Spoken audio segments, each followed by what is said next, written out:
আমাদের গ্রামে একটা অ্যাম্বুলেন্স ঢুকতে পারতেছে না। আমাদের গ্রামে যদি কোনো বড় ধরনের একটা অগ্নিসংযোগ হয়ে যায়, সেক্ষেত্রে কোনো ফায়ার সার্ভিসের গাড়ি আসতে পারতেছে না। আমরা দেখছি বিভিন্ন নেতাকর্মী এসে এই ব্রিজটা আমাদেরকে করে দিবে এরকম একটা আশ্বাস দিছিল। মাটি বন্ধ পরীক্ষা করবার নিয়ে গেছে, আমরা এখন তো ব্রিজ পাই নাই। অনেক ভ্যান চলে, রিক্সা চলে, সারাদিন প্রচুর গাড়ি চলে, সিএনজি চলে। যদি একটা ব্রিজ হইতো সবার জন্য উপকার হইতো। 7-8টা গ্রামের লোক চলাচল করে, ব্রিজটা হইলে পরে মোটামুটি আমাদের চলাচলের দিকে দিয়ে মানে আমরা একটু শান্তি পাই আর কি। দীর্ঘদিন ধরে এখানে শুনতেছি যে দিব এই আওয়ামী লীগ গেল, বিএনপি গেল, আসলে আমরা কারো কাছে এটা পাচ্লাম না।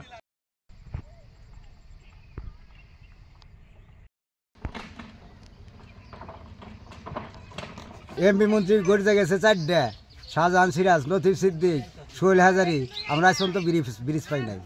মাটি বন্ধ পরীক্ষা করবার নিয়ে গেছে, আমরা তাও পাই নাই। 4টা গ্রাম আমরা অবহেলিত, এই শেরপুর, মিরপুর, গড়িয়া, কুসনা, 4টা মানুষের আমরা যাতায়াত করি, আমাদের কোনো ব্রিজের কোনো স্যাংশন হলো না। আমরা ছোটবেলা থেকে এই ব্রিজটার দুর্ভোগ দেখতেছি। তো ইতিপূর্বে আমরা দেখছি এই ব্রিজটা ছিল হলো বাঁশের একটা সাঁকোই। তো বাঁশের সাঁকোই থাকার কারণে আমাদের গ্রামের অসুস্থ লোকজন, মুরব্বীদেরকে এই মেন রাস্তা পর্যন্ত আসাটা খুবই একটা কষ্টকর ব্যাপার ছিল।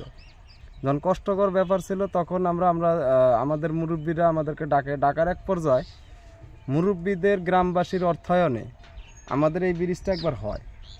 ব্রিজটা একবার হওয়ার পরে এই ব্রিজটাকে আমরা দেখছি বিভিন্ন নেতাকর্মী এসে এই ব্রিজটা আমাদেরকে করে দিবে এরকম একটা আশ্বাস দিছিল। এই কাঠের ব্রিজটা আমরা গ্রামের লোকজন নিয়ে করি।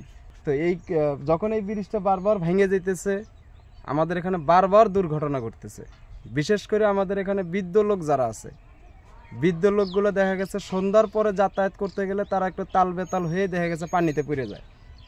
কিছুদিন আগেও আমরা দেখছি আমাদের এক গ্রামবাসী, এক মুরব্বী, সে গাড়ি নিয়ে এমনভাবে পড়ছে, লাস্টে যে তার চিকিৎসা এবং অন্যান্য খরচা দিত, সে বিশাল একটা ক্ষতিগ্রস্ত হয়ে গেছে। তো তার আগেও আমরা দেখছি যে আমাদের এক মুরব্বী অ্যাক্সিডেন্ট করছে। তো এই যে অ্যাক্সিডেন্ট, এই যে দুর্ভোগগুলো, আমাদের বাংলাদেশ সরকার বা বর্তমানে এই ব্রিজগুলো যারা করে তাদের কাছে আমাদের তেমন কোনো আবদার নাই। আমাদের যে রাস্তাটা আছে এই রাস্তাটা আমরা মনে করি আমাদের যথেষ্ট পরিমাণে একটু ভালো রাস্তা আছে। তো ব্রিজটা হইলে আমাদের গ্রামের মুরব্বী বা আশপাশ প্রতিবেশী যারা আছে, অন্যান্য গ্রামের সাথে বা হাটে বাজারে যাতায়াত করা সর্বোচ্চ সুযোগ সুবিধা আমাদের হচ্ছে। তো এইটাই আমাদের অনুরোধ, একান্তভাবে আমরা অনুরোধ করতেছি এই কালিহাতির সড়ক উন্নয়নের যারা কাজ করে, ব্রিজের যারা কাজ করে, তারা যাতে আমাদেরকে এই ব্রিজটা খুব দ্রুত এই কাজটা যদি করে দেয়, আমরা তাদের কাছে আন্তরিকভাবে কৃতজ্ঞ থাকবো। আমাদের গ্রামে একটা অ্যাম্বুলেন্স ঢুকতে পারতেছে না। আমাদের গ্রামে যদি কোনো বড় ধরনের একটা অগ্নিসংযোগ হয়ে যায়, সেক্ষেত্রে কোনো ফায়ার সার্ভিসের গাড়ি আসতে পারতেছে না। আমাদের গ্রাম থেকে একটা লোক হসপিটালে নিয়ে যাওয়াটা যা সর্বোচ্চ দুর্ভোগে আমরা আছি। যে জিনিসটা আজকের এই পর্যন্ত আমরা কাউকে ভালো একটা খোঁজ নিতে দেখি নাই, কিন্তু আসে হয়তো বিভিন্ন সময় এসে তারা তাদের মতো করে স্বার্থ হাসিল করে আমাদের কাছ থেকে নিয়ে চলে যেতেছে।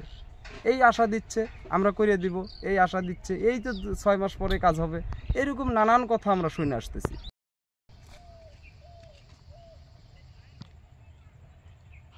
অনেক ভ্যান চলে, রিক্সা চলে, সারাদিন প্রচুর গাড়ি চলে, সিএনজি চলে। যদি একটা ব্রিজ হইতো সবার জন্য উপকার হইতো। এই যে এবার সরকার নাই, ভাঙ্গা চলে পরে এসে পরে আমরা গ্রামবাসীরা সবাই টাকা পয়সা তুলে এবার করে নিছি।